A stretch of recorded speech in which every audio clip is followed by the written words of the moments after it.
चौथा भाग, जन्मभूमि का आवाहन। शुद्धोदन से अंतिम भेंट। सारिपुत्र और मौगल्यायन की दीक्षा के बाद 2 महीने तक भगवान बुद्ध राजगृह में ही रहे। यह सुनकर कि तथागत राजगृह में विराजमान हैं, उनके पिता शुद्धोदन ने संदेश भिजवाया, मैं मरने से पूर्व अपने पुत्र को देखना चाहता हूँ।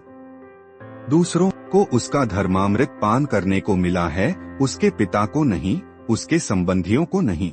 शुद्धोदन के दरबारियों में से एक का पुत्र कालुदासी ही यह संदेश लेकर गया था। संदेशवाहक ने आकर कहा, हे लोक पूज्य, आपके पिता आपको देखने के लिए उतना ही उत्सुक है जैसे कमलिनी सूर्योदय के लिए। तथागत ने पिता की प्रार्थना स्वीकार कर ली और बड़े भिक्षु संघ को साथ ले पितृगृह की ओर प्रस्थान किया। भगवान बुद्ध जगह जगह ठहरते हुए आगे बढ़ रहे थे, लेकिन कालुदासी तेजी से वलकर पहले पहुंच गया ताकि शुद्धोदन को यह सूचना दे सके कि भगवान बुद्ध आ रहे हैं और रास्ते पर हैं। शीघ्र ही यह समाचार शाक्य जनपद में फैल गया। हर किसी की जबान पर था कि राजकुमार सिद्धार्थ जो बोध प्राप्त करने के लिए गृह त्याग कर चला गया था, अब ज्ञान प्राप्त कर वापस कपिलवस्तु आ रहा है। अपने संबंधियों और मंत्रियों को लेकर शुद्धोदन और महाप्रजापति अपने पुत्र की अगवानी के लिए गए। जब उन्होंने दूर से ही अपने पुत्र को देखा, उसके सौंदर्य, उसके व्यक्तित्व, उसके तेज का उनके मन पर बड़ा प्रभाव पड़ा। वे मन ही मन बड़े प्रमुदित हुए, किंतु उनके पास शब्द न थे कि वे उसे व्यक्त कर सके। निश्चय से वह उनका पुत्र था, उसकी शक्ल सूरत वही थी। महान श्रमण उनके हृदय के कितना समीप था और तब भी उनके बीच की दूरी कितनी अधिक थी। वह महामुनि अब उनका पुत्र सिद्धार्थ नहीं रहा था, अब वह बुद्ध था, सम्यक संबुद्ध था, अहेत था, लोकगुरु था। अपने पुत्र के धार्मिक पद का ध्यान कर शुद्धोदन रथ से उतरा और सर्वप्रथम अभिवादन किया। बोला, तुम्हें देखे 7 वर्ष बीत गए। इस क्षण की हम कितनी प्रतीक्षा करते रहे। तब शुद्धोदन के सामने सिद्धार्थ विराजमान हुए। राजा आंखें फाड़ फाड़ कर अपने पुत्र की ओर देखता रहा। उसकी इच्छा हुई कि उसे नाम लेकर पुकारे, किंतु उसका साहस नहीं हुआ। सिद्धार्थ, वह मन ही मन बोला, सिद्धार्थ अपने पिता के पास लौट आओ और फिर उसके पुत्र बन जाओ। लेकिन अपने पुत्र की दृढ़ता देखकर उसने अपनी भावनाओं को वश में रखा। शुद्धोदन तथा प्रजापति दोनों के दोनों निराश हो गए। इस प्रकार अपने पुत्र के ठीक सामने पिता बैठा था। अपने दुख में वह सुखी था, अपने सुख में वह दुखी। उसे अपने पुत्र पर अभिमान था, किंतु वह अभिमान चूर चूर हो गया जब उसे ध्यान आया कि उसका पुत्र कभी उसका उत्तराधिकारी न बनेगा। मैं तुम्हारे चरणों पर अपना राज्य रख दूं। उसने कहा, किंतु यदि मैंने ऐसा किया तो तुम उसे मिट्टी के मोल का भी न समझोगे। तथागत ने सांत्वना दी, मैं जानता हूँ राजन, तुम्हारा हृदय प्रेम से गदगद है। तुम्हें अपने पुत्र के लिए महान दुख है, लेकिन प्रेम के जो धागे तुम्हें अपने उस पुत्र से बांधे हुए हैं, जो तुम्हें छोड़कर चला गया, उसी प्रेम के अंतर्गत तुम अपने सारे मानव बंधुओं को बांध लो। तब तुम्हें अपने पुत्र सिद्धार्थ से भी बड़े किसी की प्राप्ति होगी। तुम्हें मिलेगा वह जो सत्य का संस्थापक है, तुम्हें मिलेगा वह जो धर्म का मार्गदर्शक है, और तुम्हें मिलेगा वह जो शांति का लाने वाला है। तब तुम्हारा हृदय निर्वाण से भर जाएगा। जब शुद्धोदन ने अपने पुत्र बुद्ध के ये वचन सुने, वह प्रसन्नता के मारे कांपने लगा। उसकी आंखों में आंसू थे और उसके हाथ जुड़े थे जब उसने कहा, अद्भुत परिवर्तन है। संतप्त हृदय शांत हो गया। पहले मेरे हृदय पर पत्थर पड़ा था, किंतु अब मैं तुम्हारे महान त्याग का मधुर फल चख रहा हूँ। तुम्हारे लिए यही उचित था कि तुम अपनी महान करुणा से प्रेरित होकर राज्य के सुख भोग का त्याग करते और धर्मराज्य के संस्थापक बनते। अब धर्मपथ के जानकार की हैसियत से तुम सभी को मोक्ष मार्ग का उपदेश दे सकते हो। भिक्षु संघ सहित भगवान बुद्ध उस उद्यान में ही विराजमान रहे, जबकि शुद्धोदन वापस घर लौट आया। अगले दिन तथागत ने भिक्षा पान लिया और कपिलवस्तु में भिक्षाटन के लिए निकले। बात तुरंत फैल गई। जिस नगर में कभी सिद्धार्थ रथ में बैठकर सवारी के लिए निकलते थे, आज उसी नगर में भिक्षा पात्र हाथ में लिए घर घर विचर रहे हैं। इस विचित्र वार्ता को सुना तो शुद्धोदन घबराया हुआ दौड़ा गया। तुम इस प्रकार मुझे क्यों लजाते हो? क्या तुम इतना नहीं जानते कि मैं तुम्हें और तुम्हारे संघ को भोजन करा सकता हूँ? तथागत का उत्तर था, यह हमारी वंश परंपरा है। यह कैसे हो सकता है? हमारे वंश में कभी किसी एक ने भी भिक्षाटन नहीं किया है। राजन, निश्चय से तुम और तुम्हारा वंश क्षत्रियों का वंश है, किंतु मेरा वंश बुद्धों का वंश है। उन्होंने भिक्षाटन किया है और हमेशा भिक्षा पर ही निर्भर रहे हैं। शुद्धोदन निरुत्तर था।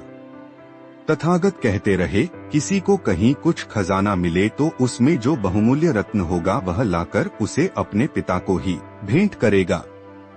मैं तुम्हें यह धर्मनिधि अर्पण करता हूँ। और तब तथागत ने अपने पिता को कहा, यदि तुम अपने आप को इन मिथ्या स्वप्न जालों से मुक्त करो, यदि तुम सत्य को अंगीकार करो, यदि तुम अप्रमादी रहो और यदि तुम धर्मपथ पर ही चलो तो तुम्हें अक्षय सुख प्राप्त होगा। शुद्धोदन ने निशब्द रहकर मैं शब्द सुने और बोला, पुत्र, मैं तुम्हारे कथनानुसार आचरण करने का प्रयास करूंगा। यशोधरा और राहुल से भेंट। तब तथागत को शुद्धोदन घर में लिवा ले गया। परिवार के सभी लोगों ने उन्हें अभिवादन किया, लेकिन राहुल माता यशोधरा नहीं आई। जब शुद्धोदन ने सूचना भिजवाई तो उसने कहला भेजा, मैं किसी योग्य समझी जाऊंगी तो सिद्धार्थ यहीं मुझे मिलने आएंगे। अपने सभी संबंधियों में भेंट हो चुकने पर सिद्धार्थ ने पूछा, यशोधरा कहाँ है? उत्तर दिया गया, उसने आने से इनकार कर दिया है। सिद्धार्थ तुरंत उठे और सीधे उसके भवन में गए। सारिपुत्र और मौदगल्यायन को, जिन्हें वे यशोधरा के कमरे में भीतर तक साथ ले गए थे, तथागत ने कहा, मैं तो मुक्त हूँ, लेकिन यशोधरा अभी मुक्त नहीं है। इतने लंबे अरसे तक मुझे नहीं देखा है, इसलिए वह बहुत दुखी है। जब तक उसका दुख आंसुओं के मार्ग से बह न जाएगा, उसका जी भारी रहेगा। यदि वह तथागत का स्पर्श भी कर ले तो उसे रोकना नहीं। यशोधरा सोच विचार में गहरी डूबी हुई अपने कमरे में बैठी थी। तथागत ने प्रवेश किया तो भक्ति बाहुल्य से उसका वही हाल था जो किसी लबालब भरे पाप का हो और जो अपने में समा न सके। वह यह भूल गई कि उसका स्नेहभाजन महामानव बुद्ध है, लोकगुरु है, सत्य का महान उपदेष्टा है। उसने बड़े जोर से उसके चरण धरे और जोर जोर रोने लगी, लेकिन जब उसे इसका ध्यान आया कि शुद्धोदन भी वहां आ गया है तो कुछ उसे लज्जा आई। वह उठी और बड़ी भक्ति भावना सहित एक ओर बैठ गई। शुद्धोदन ने यशोधरा की ओर से बोलते हुए कहा, इसका यह व्यवहार क्षणिक भावना का परिणाम नहीं है, इसने बड़ी गहरी भक्ति का परिचय दिया है। इन 7 वर्षों में जब से तुम इसे छोड़कर चले गए, जब इसने सुना कि सिद्धार्थ ने अपना सिर मुंडवा लिया है, इसने भी वैसा ही किया। जब इसने सुना कि सिद्धार्थ ने गहनों और सुगंधित द्रव्यों का परित्याग कर दिया, इसने भी वैसा ही किया। और जब इसने सुना कि सिद्धार्थ एकाहारी हो गए, तब से यह भी मृत्तिका पात्र में एक ही बार आहार ग्रहण करने लगी। यदि यह क्षणिक भावुकता नहीं है तो यह सब इसके साहस की ही परिचायक है। तब सिद्धार्थ ने यशोधरा को उसके महान पुण्य की याद दिलाई और उस महान साहस की जिसका परिचय उसने सिद्धार्थ की प्रव्रज्या के समय दिया था। उन्होंने कहा कि जब वे बोधिसत्व की अवस्था में बुद्धत्व प्राप्त करने के लिए प्रयत्नशील थे, उस समय उसकी पवित्रता, उसकी कोमलता तथा उसकी भक्ति ही उनका सबसे बड़ा बल सिद्ध हुई थी। यह उसी का कर्म था और यह महान पुण्य का परिणाम था। यशोधरा की वेदना वचनों से परे की बात थी, किंतु उसने जो धीरता और वीरता दिखाई, उसने उसके आध्यात्मिक उत्तराधिकार को 4 चांद लगा दिए और उसे भी अनुपम पद प्रदान किया। तब यशोधरा ने 7 वर्ष के राहुल को एक राजकुमार की तरह सजाया और बोली, यह श्रमण जो ब्रह्मा के समान है, तुम्हारे पिता हैं। उनके पास अक्षय निधि है जिसे मैंने अभी तक नहीं देखा है। उनके पास जा और वह अक्षय निधि मांग, क्योंकि वह तेरा उत्तराधिकार है। राहुल बोला, मेरा पिता कौन है? मैं तो एक बाबा शुद्धोदन को ही पिता जानता हूँ। यशोधरा ने बच्चे को गोद में लिया और खिड़की में से दिखाया। बैठे भिक्षा ग्रहण कर रहे थे और वहाँ से दूर नहीं थे। तब राहुल उनके पास गया और ऊपर मुंह उठाकर निर्भयता पूर्वक किंतु बड़े ही स्निग्ध स्वर में बोला, क्या तुम मेरे पिता नहीं हो? और उनके पास खड़ा ही खड़ा कहने लगा, श्रमण, तुम्हारी छाया बड़ी सुखकर है। तथागत निशब्द रहे। जब भोजन समाप्त हो गया, तथागत ने आशीर्वाद दिया और महल से विदा हुए। राहुल पीछे पीछे हो लिया और अपना उत्तराधिकार मांगता रहा। राहुल को किसी ने नहीं रोका, न स्वयं तथागत ने ही रोका। तथागत ने सारिपुत्र की ओर देखा और कहा, राहुल उत्तराधिकार चाहता है। मैं उसको यह नाशवान निधि नहीं दे सकता जो अपने साथ चिंताएं लाती है, लेकिन मैं इसे श्रेष्ठ जीवन का उत्तराधिकार दे सकता हूँ जो अपने में एक अक्षय निधि है। तब राहुल को ही संबोधित करके तथागत बोले, सोना, चांदी और हीरे मेरे पास नहीं हैं, किंतु यदि तू आध्यात्मिक निधि चाहता है और उसे ले सकने तथा संभाल कर रखने में समर्थ है तो वह मेरे पास बहुत है। मेरी अध्यात्मक निधि मेरे धर्म का मार्ग ही है। क्या तू उनके संघ में प्रविष्ट होना चाहता है जो अपना जीवन साधना में व्यतीत करते हैं और जो भी ऊंचे से ऊंचा आदर्श है, ऊंचे से ऊंचा सुख है और जो प्राप्य है? शाक्यों द्वारा स्वागत। जब तथागत अपने शाक्य जनपद में पधारे तो उन्होंने देखा कि उनके जनपदवासी दो भागों में विभक्त हैं, कुछ अनुकूल हैं, कुछ प्रतिकूल। इससे उन्हें उस पुराने मतभेद की याद आई जिसका परिचय शाक्यों ने उस समय दिया था जबकि कोलियों के विरुद्ध युद्ध छेड़ने और न छेड़ने का प्रश्न शाक्यों के विधाराधीन था, और जिस चर्चा में उसने ऐसा महत्वपूर्ण भाग लिया था जो उस समय उसके विरोधी थे, उन्होंने अभी भी उसकी महानता को स्वीकार करने से इनकार कर दिया था और उसे साधारण अभिवादन तक नहीं किया था। जो उसके अनुकूल थे उन्होंने प्रति परिवार एक एक तरुण उसके संघ में दीक्षित होने के लिए देना तय किया था। इन सबने अब संघ में दीक्षित होकर तथागत के साथ ही राजगृह जाने का संकल्प किया। जिन परिवारों ने अपने अपने यहाँ से एक एक पुत्र देने का निश्चय किया था, उनमें एक परिवार शुक्लोदन का भी था। शुक्लोदन के दो पुत्र थे, एक था अनुरुद्ध जो बहुत ही सुकुमार था और दूसरा था महाना। तब महानाम अनुरुद्ध के पास गया, या तो तुम गृह त्याग करो या मैं करता हूँ। अनुरुद्ध का उत्तर था, मैं सुकुमार हूँ, मेरे लिए गृहस्थी का त्याग करना कठिन है, तुम त्याग कर दो। लेकिन अनुरुद्ध, मुझसे यह तो सुनो कि गृहस्थी में क्या क्या करना पड़ता है।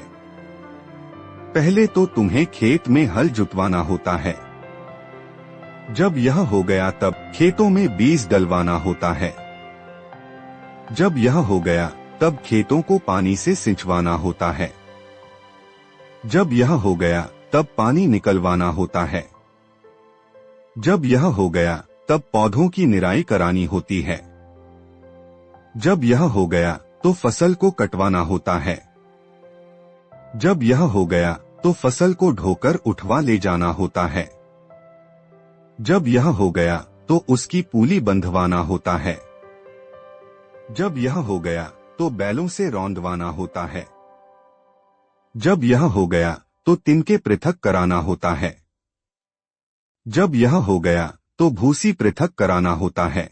मैं जानती हूँ कि मृत्यु आएगी तो मुझे तुमसे जुदा कर देगी, किंतु मैं जीते जी तुम्हें प्रव्रजित होने की अनुमति कैसे दे सकती हूँ। दूसरी बार फिर अनुरुद्ध ने अपनी प्रार्थना दोहराई। दूसरी बार भी उसे वही उत्तर मिला। तीसरी बार फिर अनुरुद्ध ने अपनी माँ से प्रार्थना की। उस समय शाक्य जनपद पर भद्दे शाक्य राज्य करता था। वह अनुरुद्ध शाक्य का मित्र था। अनुरुद्ध की माँ ने सोचा कि भद्दी शाक्य कभी अपने राज्य को छोड़कर नहीं जा सकता, इसलिए बोली, अनुरुद्ध, यदि शाक्य राजा भद्दे राज्य का त्याग करे तो तू भी उसके साथ प्रव्रजित हो जा सकता है। तब अनिरुद्ध भद्दिय के पास पहुंचा और उससे कहा, मित्र, मेरी प्रव्रज्या में तुम बाधक हो रहे हो। मित्र, यदि मैं बाधक हूँ तो वह बाधा दूर हो। मैं तुम्हारे साथ हूँ। प्रसन्नता पूर्वक संसार त्याग कर दो। प्रिय मित्र, हम दोनों इकट्ठे संसार त्याग करें। भद्दिय बोला, मित्र, मैं संसार त्याग करने में असमर्थ हूँ और जो कुछ तुम मुझे करने के लिए कहो मैं करूँगा। तुम अकेले ही प्रव्रजित हो जाओ। मित्र, माँ ने मुझे कहा है कि यदि तुम प्रव्रजित हो तो मैं भी हो सकता हूँ, और तुमने अभी अभी कहा है यदि मैं बाधक हूँ तो वह बाधा दूर हो। मैं तुम्हारे साथ हूँ।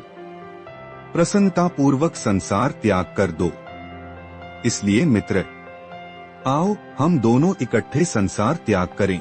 तब शाक्य राजा भद्दिय अनिरुद्ध से बोला, मित्र, 7 वर्ष तक प्रतीक्षा करो। 7 वर्ष की समाप्ति कर हम इकट्ठे प्रव्रजित होंगे। मित्र, 7 वर्ष का समय बहुत होता है। मैं 7 वर्ष प्रतीक्षा नहीं कर सकता। भद्दिय ने 6 वर्ष, 5 वर्ष और इस प्रकार घटाते घटाते 1 वर्ष प्रतीक्षा करने की बात कही।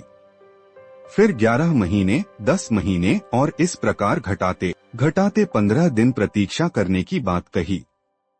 अनिरुद्ध का एक ही उत्तर था, इतना समय बहुत होता है। तब भद्दिय बोला, अच्छा मित्र, 1 सप्ताह प्रतीक्षा करो।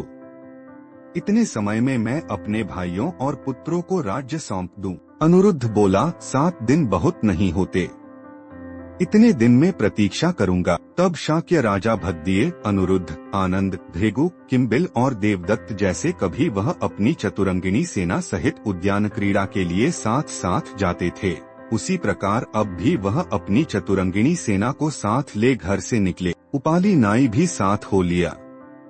सब मिलाकर उनकी संख्या 7 हो गई। कुछ दूर जाने पर उन्होंने अपनी सेना को वापस लौटा दिया और सीमा पार कर दूसरे जनपद में प्रवेश किया। उन्होंने अपने सुंदर गहने कपड़े उतारे, उनकी गठरी बनाई और उपाली नाई से बोले, उपाली,